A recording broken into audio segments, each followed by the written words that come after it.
We're back to Aesop's Fables. And so we're at the next few stories. So here's the wolf in sheep's clothing. There's no pictures. There it is. A wolf had been lurking near a flock of sheep for several days, but so vigilant had been the shepherd in guarding his animals that the wolf was becoming desperate.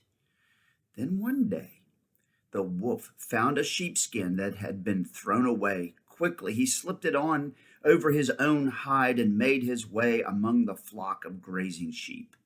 Even the shepherd was deceived by the ruse, and when night came, the wolf in his disguise was shut up with the sheep in the fold. But that evening, the shepherd, wanting something for his supper, went down to the fold and, reaching in, seized the first animal he came to. Mistaking the wolf for a sheep, the shepherd killed him on the spot. So here's the applications. What it says at the bottom, application. It says, appearances often are deceiving. Now what's interesting is that story was told like 2,600 years ago, and it shows up, or something from it shows up, even in the New Testament. Well, here's the next one. Mercury, that's the god of the messenger god, Mercury, and the woodman. An honest, hard-working woodman was felling a tree. He was chopping it down with his axe on the bank of a deep river. In some way, his hand slipped and his axe fell into the water and immediately sank to the bottom. Being a poor man who could ill afford to lose the tool by which he earned his livelihood, he sat down and lamented his loss most bitterly.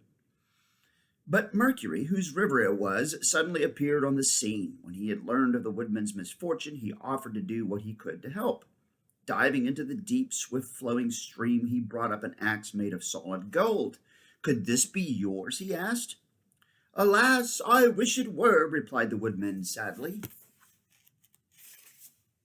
Again, Mercury dived into the icy cold water and this time brought up an axe made of solid silver. But again the woodman shook his head and denied that the tool belonged to him.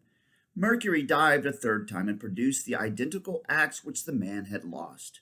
Naturally, the owner was delighted to see his trusty axe once more, and so was Mercury. "You are an honest and a good man," said the messenger of the gods. "I want you to take the gold and silver axe as a reward for telling the truth." Thanking his benefactor, the woodman ran home to tell his wife of his good fortune. As the story spread, one of the neighbors rushed down to the same spot on the river bank, threw his axe into the water, and began to moan and groan over his loss.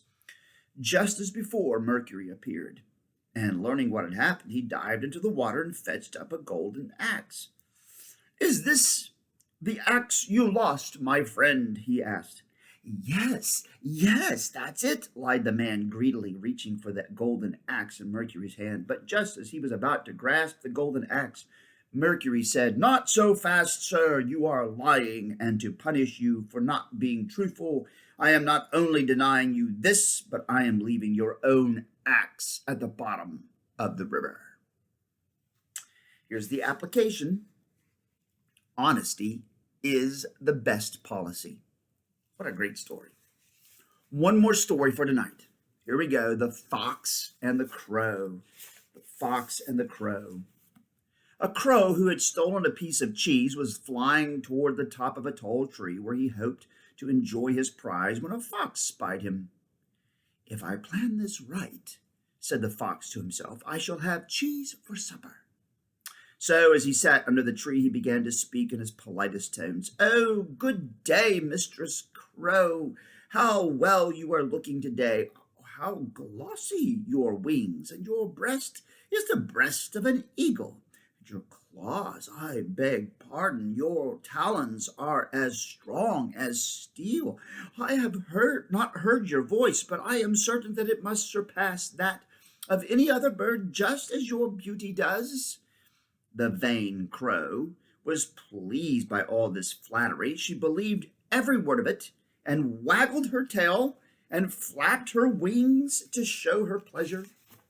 She liked especially what friend Fox said about her voice, for she had sometimes been told that her caw, that's what They sound like crows, sound like caw, caw, caw. Her caw was a bit rusty, so chuckling to think how she was going to surprise a fox with her most beautiful caw, she opened wide her mouth. Remember what's in her mouth. Down dropped the piece of cheese. The wily fox snatched it before it touched the ground, and as he walked away licking his chops, he offered these words of advice to the silly crow. The next time someone praises your beauty, be sure to hold your tongue. And here's the application down at the bottom here. Flatterers are not to be trusted. What a great story. What a nice ending. Flatterers are not to be trusted. What are flatterers? Those are people who brag about you just to get you on their side for some reason. Flatterers are not to be trusted. Well, that's Aesop's Fables for right now. We'll be back with more next time. Bye.